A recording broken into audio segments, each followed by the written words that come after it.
Hello mga mi!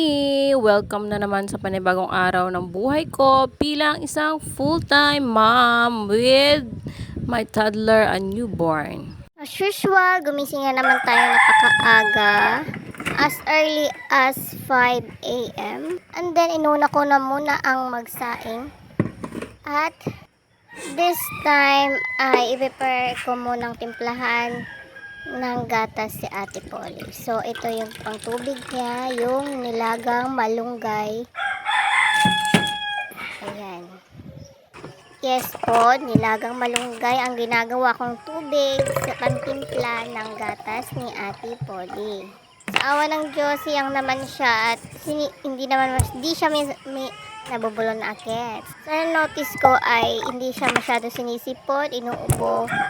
Since umiinom siya ng nilagang dahon ng malunggay. Lang din na iisip ko na supplement niya kasi nga ayaw niya uminom ng vitamins at niluluwa lang niya yung vitamins kasi nasasayang lang. Ayan. Nakastock lang din yung ibang vitamins na binili ko sa kanya noong matagal na buwan na. Nihanda ko talaga tong gatas niya kasi pagising niya ay tum na yan kasi magdamag na hindi siya dumede. Although dumede naman siya bago matulog, pero kaunti lang yun.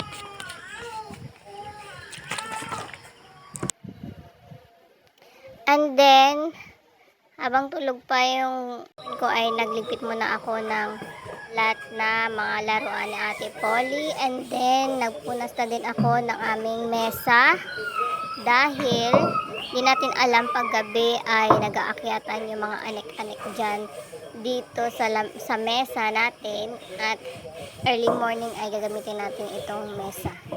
At lalo mga kids yung gagamit ng mesa sa umaga, kailangan talaga nating ilinisan. So ayan ang aking ginagawa pag umaga. Hindi ko lang din siya masyadong na papakita sa inyo. Ayan. So medyo high lang ating pagkilos dyan kasi tulog yung aking toddler. And then, i-prepare ko na yung breakfast ng dalawang bata. Kasi this time, gising na si Ate Polly. Nakapag-dede na rin siya ng kalahati dun sa tinimpla ko. Ayan. Kasi, ang breakfast ni Kuya ay toasted bread daw at sunny side up egg. Nag-request agad siya nung gabi pa lang na ito yung breakfast niya. So, 3 itlog lang yung lulutuin ko. Isa para kay Ate Polly at isa para kay Kuya. Yung dilaw lang naman, usual ang kakainin nilang dalawa dyan. So, matitira, ako na naman kakain niya. Itong dito yung kanila ay si Kadeo kakaiyan. Nasa side up na breakfast ni Kuya.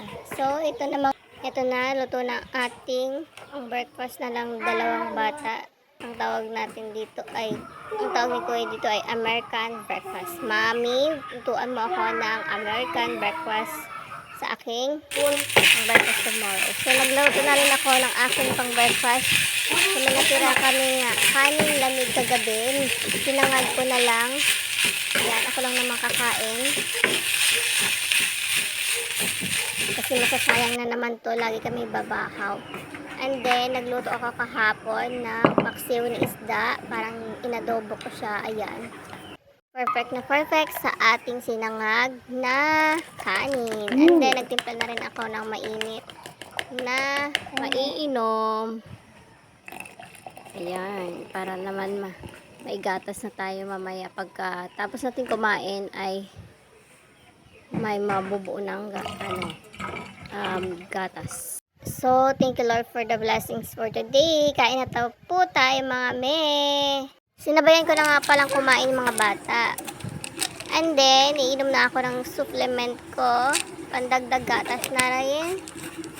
Yung ating malunggay. As usual, yung malunggay na to ay pinatuyo lang to at dinurog-durog nilagay sa capsule. Ayan.